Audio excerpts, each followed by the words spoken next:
welcome to this episode of Conversation with a Chef. I'm Jo Vitti and I love sharing with you the conversations I get to have with talented and passionate chefs. It's the backstory, if you will, to the food they're putting up. I begin today by acknowledging the Wurundjeri people of the Kulin Nation, traditional custodians of the lands and airwaves of Nam where this conversation takes place. Land which was never ceded. Land where communities came together to eat seasonally, locally and without exhausting resources. I pay my respects to the elders past, present and rising. Today I'm talking to Hiyoju Park at Madeleine de Proust. The term Madeleine de Proust refers to the powerful and evocative Proust's literary exploration of involuntary memory in his novel In Search of Lost Time, or in French, À la Recherche du Temps Perdu. This phenomenon highlights the profound connection between sensory experiences such as taste or smell and the retrieval of deeply buried memories, creating a nostalgic and introspective journey through time. Proust's narrator bites into the little scallop-shaped tea cake he's dipped in his tea and he's transported back to his childhood, resulting in 7 volumes, it's the world's longest novel, where Proust, through a semi-autobiographical narrator, seeks to make sense of his memories. Ju wants to bring up good memories and create a sense of shared nostalgia and belonging through her delicate little cakes, so calling her shop Madeleine de Proust was the obvious choice. Ju, along with partner Rong Yao Soh, are creating incredibly intricate as well as delicious desserts, but all in the form of the Madeleine, and all representing particular memories and connections. From the simplest classic unfilled Madeleine, hot from the oven, through to the prestige line and Tipsy Arabica, which combines the robust flavours of coffee and whisky in a dark chocolate ganache, and from start to finish takes 3 days to make, these little beauties will certainly transport you. We actually got so caught up in the goodness of it all and other aspects of making it as a chef that we didn't even mention the 4 years Ju was head chef at Attica. Maybe that's for another time. It was good to dwell entirely on her own creations. When I went in to talk to Ju, I tried the SSUK, that's SSUK, which is a mugwort Madeleine filled with mugwort cream and recalls Ju's own childhood and her grandmother's rice cakes in Korea. It was soft and light with a creamy, slightly earthy and absolutely delicious flavour. I can't wait to go back and try the other flavours, and I'm so excited you're going to listen to this conversation. I was surprised that when you asked Rong Yao about the interview, because I feel like I'm not really popular yet. The social media for Madeleine de Proust is going really well, so I think that when you specialise in something these days, I think people go crazy for it. And when there's a story behind it. That's true. Yeah. I heard you're a French teacher. I am a French teacher. Ah, great. Yeah. So I've actually got a PhD in French. Oh, wow. But so in my honours year, I studied Proust, and so I love the Proust story about biting into a tea cake and being transported to another time. So when I saw that Instagram post, I'm like, oh, here's someone that understands. Here's people that understand the Madeleine. Yeah. Thank you, because actually I didn't know your name until our design company come up with the name, and they say Madeleine de Proust is like nostalgic. The word refers to the nostalgic, that you have like good memories. So I think we can do through the dessert bring up the good memory. Yeah, that was the first time that I heard about it, and I feel like this is our story. Yeah. So then, because it feels like it's already a concept. Like, were you not going to make Madeleine in particular? You were going to make some kind of cake? Oh no, we do the Madeleine, but everything all the dessert we change into the form of Madeleine. I see. Yeah. So for example, like corn. I love corn. Personally, I love corn, and then I feel like corn taste in here, Australia, is sweeter than in my country. Because in my country, you need to cook the corn to eat. But in here, like I think different varieties, so it's more sweeter, more like I'll say refreshing corn itself. So yeah, I make that. I like corn. So okay, why don't we make a corn dessert? But what about we make it like it looks like just like a corn? So we try. So we make that into a Madeleine form. Wow. So it's quite fascinating because the Madeleine itself can be. I mean, it's a particular form. It's like a shell It is like form. seashell shape. Yeah. Yeah, and you've got to have the right tins and things. Yeah, we ordered a tin from Japan. They make it on order, so like kind of like custom. We custom the Madeleine tin and then get it from Japan, and it's like they do one by one by hand work. When we order, they start to make it. So it's like it takes like a few months to make it. Wow. So we are waiting them mold for a while as well, and then because they are like really specialized, and then their line is very obvious. Yeah. It's very sexy line if you see it. So we feel like we need this to make our Madeleine more special. Yeah. Every single like detail is what we want and what we need about when we want to specialize in one product. That's what we think. And then even the flour itself, we import it from Japan. There's a specific type of flour which is very fine, low in protein, so it's more suitable for the cake. So we tested thousands of recipes to make that happen. We feel like, because normally Madeleine itself, sometimes it's like if you don't eat it straight away, it's a bit dense because it's high in butter and high in sugar as well. But we feel like, why don't we make a light, airy Madeleine so people can eat as many as they want, not just like one piece. Yeah.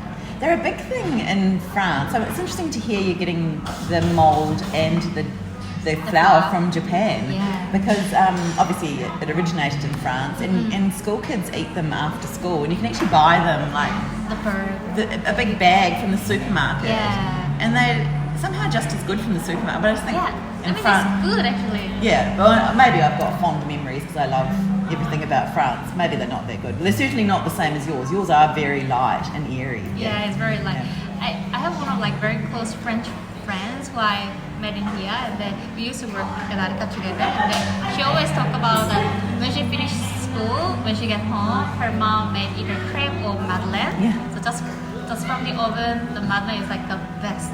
It's like a very like how should I say? She described it like very childhood memory. Very childhood memory. So, very nostalgic. Yeah, she didn't expect that Madeleine can be this fancy item. No, well that's right. So you do the classic Madeleine. Yes. And then how many different We have varieties? like every weekend we have like fresh baked Madeleine. So every 30 minutes, one tray come out. So it's like it'll be in here, which is like very $4. Just half freshly baked Madeleine is like $4. And then we have like 12 different range from $6 till $14. It's like all depends on the how much work in it. Yeah. So like the $6 classic line, like yuzu, brown butter, and like chocolate. We also supply to the Madeleine as well, but it's just like simple, very simple, but it's like very airy and then good and strong in flavor. Like yuzu, brown butter, and leather honey, and then like chocolate itself. It doesn't filling. It doesn't. There's no filling, but it's like just itself is like a simple and good enough already. And then the second line is we have filling, like for example soup, black sesame, then like panda, and then there's like a golden nugget, which is all the flavor linked to our nostalgic memory. So panda is from my partner, Rong Yao's like hometown. He grew up with like eating panda and kaya, so it's like very his memory. And then soup, my grandma always make a rice cake with it, so it's very special to me. And then like black sesame, I love black sesame cheesecake. So I used to make a lot when I was in London. So why do I make that flavor into the Madeleine? And then like golden nugget is like Australia used to have a golden nugget. So like they found the gold, and then the gold piece is big enough to call it nugget. So they call it golden nugget. So we want to bring their memory into here as well. So we name it as a golden nugget. And then there's a pistachio and coffee espresso. And then like corn. So it's like that three line is more like a procedure line, like more a lot of handwork. For example, like coffee. We make the coffee, put the coffee syrup, and then we pour inside and then fill with the coffee and espresso ganache. And then we mix that with the cream, so we make it looks like just like a espresso bean. And then we dip in a chocolate to balance up the flavor. And then we dust the cocoa powder, and then we blow torch to look like a just coffee bean. Oh, I see. That's a lot. It's like the prestige line has a lot of work behind it, so we can't produce too much, but we still want to show the people that this is what you are able to get it from here. Yeah. And so how long would it take from start to finish to make the coffee one? Ooh, I would say like all the prestige line takes like up to 3 days stage. Because, like for example, like cream, you need to frozen to carve it. So we can't do it in the morning like everything. It won't work if you do like that. So first day we bake and then put the syrup and then pour inside, fill the ganache. And then second day we make the cream and then we pipe at the top, make it look like a shape. And then carving as well. And then the third day we dip it in a glaze and then cocoa powder. So third day is like in the morning time. So you take dip it in the coffee, then dust it, then blow it up, so ready to go to the customer. That's amazing. It's a lot of work. It's a lot of work. Yeah, it's a lot of work. And then the customer just gobbles it down really quickly. Yeah. No, so we need to sit and savour, because this is what they say about French people, that they eat with their senses. Yeah. So that's exactly it, isn't it? We need to first of all look at it and really think that's amazing. Like pick it up, kind of feel the texture, smell it, then taste it, and take our time with something, because that's a work of art. I love the people who know how to appreciate the food and works that behind the work behind. Of course. But I'm sure people are taking lots of photos, Yeah. so that helps. Actually, they really enjoyed it. All the prestige line, they said. Actually, we have like a display, and Yes. every time when they pass it, especially the cone, Yeah. they try to poke it whether they want to see the real one or not. Oh, and it is real. No, I type it. Oh, I type one by one. Oh, okay. Yeah. So they think it's real corn. Real corn. Oh, and you're saying, Yeah. okay. That's amazing though. So each of those little kernels of corn are just... I type one by one. Wow, Everything. wow. What's the most popular one so far? Oh, I would say corn is sold out every single day. Actually, everything is sold out, but corn sold out most fast because we can't produce too much because it takes so long time. And then the Earl Grey dulce is really, I think that's the nostalgic flavor of Australia. It's like Earl Grey, and then like they like the white chocolate, so it's like caramelized white chocolate on the outside. So they really love it. When they have it, they must come back and then, they definitely come back and they're having it. That two are really popular. And obviously, like Hyoju and brown butter is steady seller. And are you making... So if someone wanted like a coquille bouche, like a cake or something out of... Would you do that? That's just a sculptural decoration. We did it before when we do the takeaway. We had at the time we were able to do that. We had time because we did only takeaway 1 time a week. But now we operate like the kitchen, I'll say every day ish, apart from Monday. But Monday I do the housework for the like office work at home. So I don't think I would have time. But in the future, when we are more settled down, teams are more stronger, I think we have a room to do that. Yeah. So how big's your team? Oh, at the moment, kitchen is like 4 people, include myself. But sometimes Rong Yao come and help when it's about to closing time. Yeah, so it's like 5 people. So you're the owner and chef? Yes, I'm the owner and chef, and then Rong Yao, my partner, is the owner, and he does everything. Oh. He does the accounting. He's in charge of the front of house, and then he helps him with the kitchen. Yeah, amazing. The small business, so we do everything. Yeah, absolutely. And where were you before here? Oh, we did takeaway we rent a kitchen, the co-working kitchen in the Footscray and the Collingwood. Yeah. We bake it there and then we sell it once a week. And where did it all start for you? How long have you been have you always been a pastry chef? Or Both of us studied the culinary arts management. So we studied in London. We were a chef, both of us were chef, and then he did the more hot kitchen. And then since he moved to Australia, he's more into the pastry. Oh. And then I was the pastry chef all the time. Yeah. But we learned both of them, like hot kitchen, pastry, and the management stuff. Yeah. Where did you say you studied? Sorry. We studied in London. Oh, in London? Yeah. Wow. Gosh. So where are you from originally? From Korea. Korea. Yeah, it's from Malaysia. Okay. And did you meet in London? Yeah, we were classmates. Oh, that's great. Yeah. Oh, that's a good story. Amazing. So why London, of all places to go? For me, it was like very. I would say I wanted to go to the place use the English because I only were able to speak English and Korea. And then I wanted to go to the France, but I couldn't speak French. That's why I chose the London because London is like a big city. Yeah. And then there's always things happening. But actually, I quite like that I was at London instead of the French because although I was in London, but I met so many French pastry chefs, and then my chef was the half French, half English. So he told me everything what he taught me was like a French style. Yeah. In English. Yes. Yeah.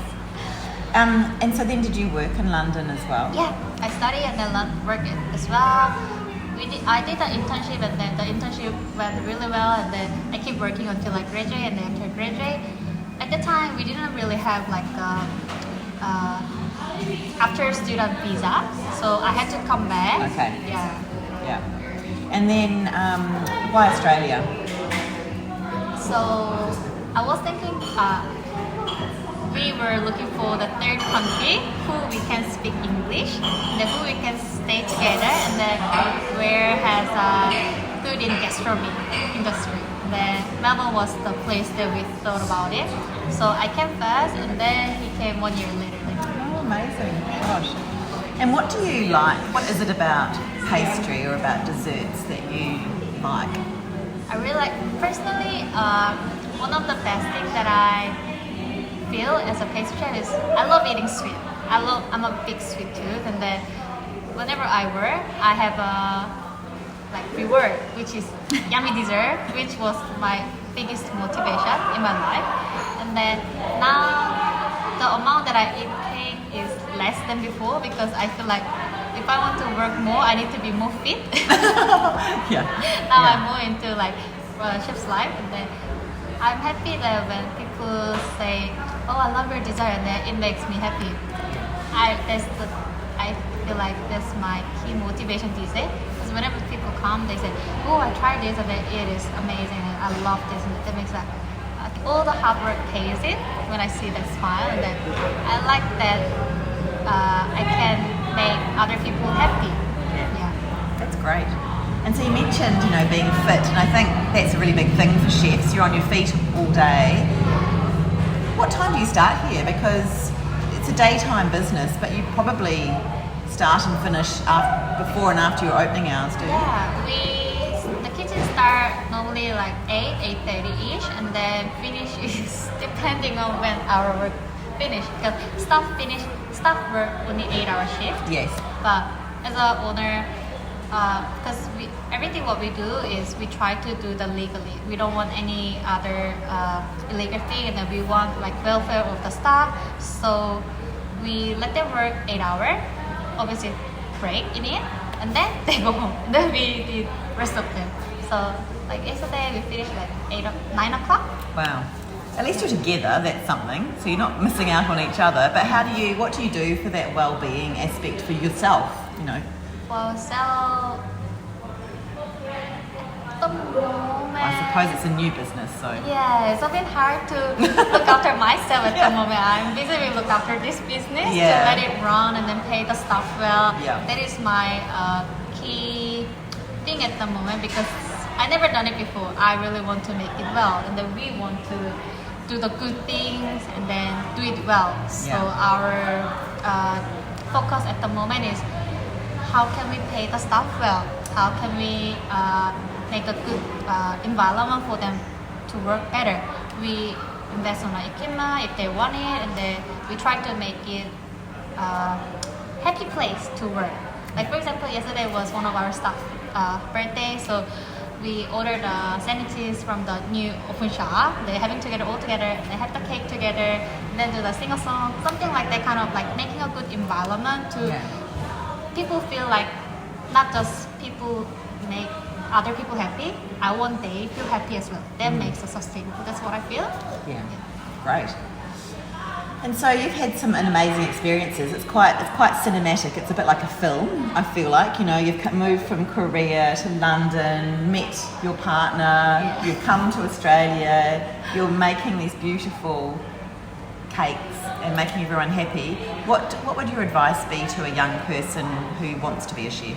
Oh, actually, I have a really interesting story because before I go to London for studying, because I went to go to university, English literature, but I like it, but my parents wanted as well.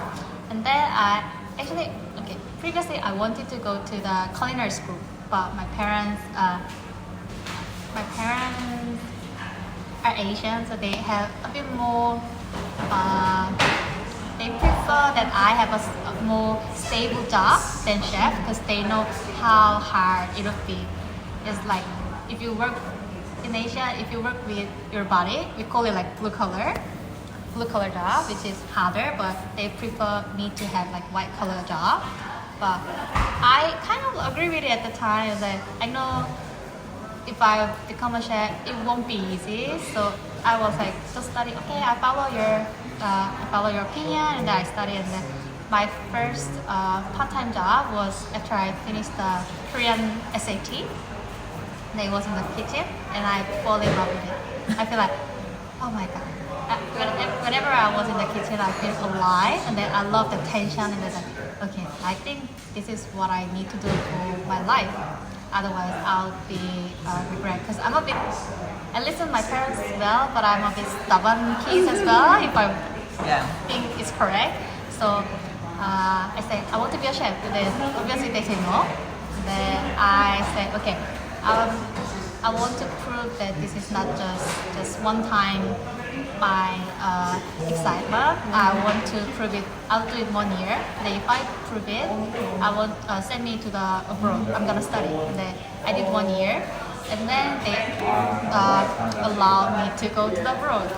Yeah. So that was my biggest persuasion to my parents. Yes, I would say to the young people, if they have something they want to do, I really want them to follow that, but they need to prove themselves first, not just like things about I want to do it. No, it doesn't work like that because kids need parents' support. So parents need to agree with it as well. And then I feel like sometimes you need to persuade yourself as well. It's just like not a instant feeling. You need to know whether I'm able to do that. I feel like doing well is good, but whether I'm better than other people, that is also important as well. So as a pastry to be a pastry chef, at first I worried a lot whether I have a talent or not, because when I went to UK, I met so many chefs and they start really young age, like 14, 16, and I went at 21, and when I meet them already, they are really good. They are higher level than me. They are so fast. They have so many knowledge about it. And then I thought myself, am I able to beat them if I'm in competition? And then I feel like probably not at the moment, but in few years, if I keep going it like this, and then if I keep pushing myself and learn more about it, I'm not how should I say? Not lower than them. I wouldn't say lower. I can be as good as like them. Yeah.